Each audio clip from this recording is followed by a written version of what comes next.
അല്ലാഹുവിന്റെ റസൂലിന്റെ അല്ലാഹുവിന്റെ റസൂൽ സല്ലല്ലാഹു അലൈഹി വസല്ലമിന്റെ ശറഫാക്കപ്പെട്ട ശരീരത്തിലുണ്ടായ മുടി, അവിടുത്തെ ശരീരത്തിൽ പൊടിഞ്ഞ വിയർപ്പ്, അവിടുത്തെ ശരീരം സ്പർശിച്ച വസ്ത്രം, അവിടുത്തെ ശരീരത്തിലുണ്ടായിരുന്ന നഖം, അവിടുത്തെ ശരീരം സ്പർശിച്ച വസ്തുക്കൾ, അവിടുത്തെ ശരീരത്തെ എന്താ ജമാഅത്തെ ഇസ്ലാമിയുടെ ആള് പറഞ്ഞത്?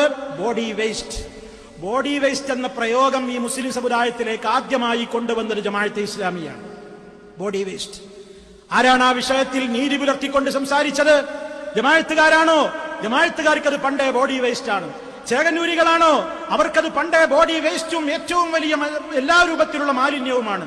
പിന്നെയോ മുജാഹിദ് പ്രസ്ഥാനത്തിൽ നിന്ന് പോയവരാണോ? അവർക്കും സാധിച്ചില്ല. കാരണം അവരും തബറുക്കിനെ നിഷേധിക്കുകയാണ്. നബി സല്ലല്ലാഹു അലൈഹി വസല്ലമിന്റെ മുടിയാണെങ്കിൽ പോലും അതിനൊരു ബറക്കത്തുമില്ല എന്നാണ് അവരും എഴുതിവിട്ടിട്ടുള്ളത്. അതെ, നമ്മൾ മനസ്സിലാക്കണം, ഹദീസ് നിഷേധത്തിന്റെ നാമ്പ് ഹൃദയത്തിലുള്ള മുഴുവൻ ആളുകളുടെയും സ്വഭാവം നബി സല്ലല്ലാഹു അലൈഹി വസല്ലമിൽ നിന്ന് ഉള്ള യാഥാർത്ഥ്യങ്ങളെ പോലും അംഗീകരിക്കാൻ സാധ്യമാവാതെ തള്ളിക്കളയുന്നൊരവസ്ഥ പലർക്കും ഇന്ന് ദഹിക്കുന്നില്ല.